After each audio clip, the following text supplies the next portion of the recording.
Trump plays catch-up as the US finally narrows the air power gap with China, with a new missile aimed at long-range aerial threats. AIM-424 Malice emerges as a new option as Washington rethinks its air war strategy against Iran and its increasingly powerful Chinese ally. Iran's China link shakes US defense plans as Washington unveils the 463-kilometer Malice, giving American fighters a much longer reach. Has the China-Iran axis triggered a major reset? America is now developing a longer-range air-to-air killer to challenge Beijing's growing advantage. The Xi Jinping-Mujtaba alliance rattles Trump as the US rushes a new very long-range missile designed to counter advanced aerial threats. The US Navy has revealed the AIM-424 Malice, a new very long-range air-to-air missile designed for advanced aerial combat. The Navy said the AIM-424 would increase the range, lethality, and survivability of US fighters against advanced airborne threats. The missile has a stated range of more than 250 nautical miles, giving it a reach of over 463 kilometers. AIM-424 Malice, technical details. Type: very long-range air-to-air missile designed for combat at extreme distances. Developer: Raytheon is developing the AIM-424 for the US military. Stated range: more than 250 nautical miles, or over 463 kilometers. Aircraft: designed for the F/A-18EF and F-35C fighter aircraft. Role: built for long-range air combat and beyond visual range engagements. Design focus: prioritizes range, lethality, and survivability against advanced threats. Targeting: designed to engage advanced airborne threats from long distances. China's PL-17 is considered a comparable very long-range missile. PL-17 estimated range: open source estimates put its range at around 500 kilometers. The reported range places the AIM-424 behind China's PL-17, which is estimated to have a reach of around 500 kilometers. The weapon is intended to help US fighters engage advanced threats before they can enter their own effective missile engagement ranges. Experts said the missile's development reflects growing US concerns over China's expanding long-range air combat capabilities. The AIM-424 supports a first look, first shot, first kill approach designed for increasingly contested airspace. Russia's R-37 also provides long-range engagement capability and can benefit from the high speed of interceptor aircraft carrying it. The AIM-424 could help narrow the range gap as increasingly advanced sensors make long-range aerial engagements more demanding.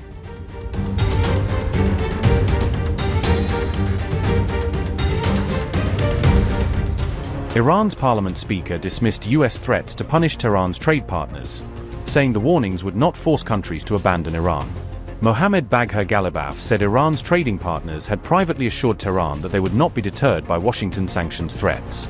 Ghalibaf claimed the US economy had already suffered from more than 6 months of pressure against Iran and could not sustain further restrictions.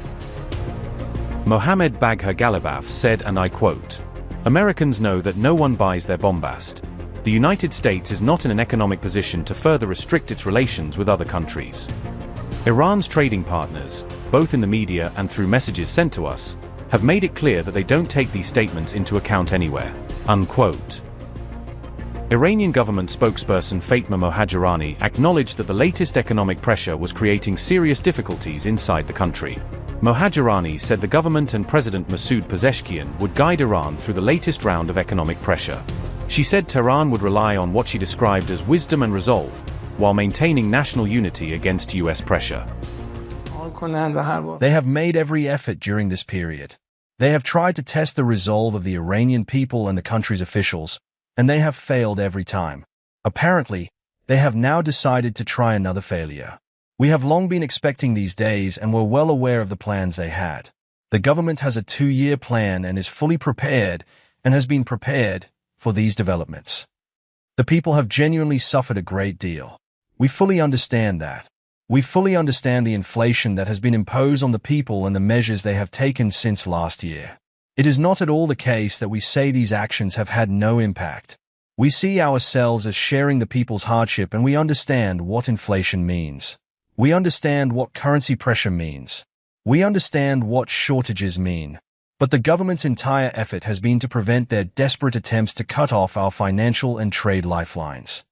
Naturally, They want to wage economic terrorism against us, and we have our own tools as well. We know how to play this game. This time, they should not think our response will be purely defensive and that we will only defend ourselves. They should also expect us to go on the offensive. The era of a unipolar world is over. As you have seen, 2 of the world's major countries rejected these new sanctions and this new plan, and refused to go along with them. We are almost certain that many other countries, whether officially or unofficially, will also refuse to accept them, and, God willing, they will fail. Today, at President Trump's direction, the United States Treasury has begun Operation Economic Outcast, an unprecedented campaign against the Islamic Republic of Iran and its enablers. In the Second World War, D-Day marked the historic beginning of a campaign with our allies to target and drive the enemy from its positions, including those in third countries. Today, in that same spirit, we are launching an economic onslaught against Iran's financial connections around the globe. Our objective is to sever every economic lifeline that sustains this tyrannical regime until Tehran stands alone. Iran's fanatics devote themselves to death to America and seek nuclear weapons to do just that. They have murdered and maimed more of our citizens and service members than any other terrorist regime on earth. And they have been at war against America, their neighbors in the Gulf, and much of the world for 47 years. President Trump has taken action that his predecessors have long deferred.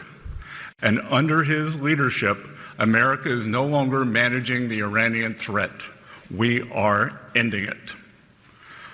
Our great armed forces have laid the groundwork for achieving the President's objective of preventing Iran from ever obtaining nuclear weapons. They have shown America's resolve to finally end this threat. And the strength of America's economy under President Trump allows us to wage this sustained financial operation alongside the might of our military. Iran now faces a very clear choice with only 2 paths before them: complete global isolation and a subsistence economy, or a path back to normalcy with an opportunity to rejoin the global economy. Today, we are launching Operation Economic Outcast to foreclose every other option available to the Iranian regime. Treasury has mapped every node, every facilitator, and every network that Iran has used to smuggle oil and evade sanctions.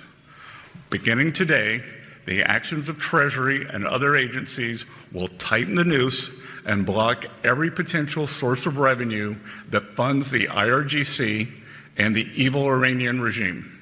We are enforcing a zero-leakage approach. There will be no minimal breathing space for the regime to rebuild its capacity to inflict terror against America and the world.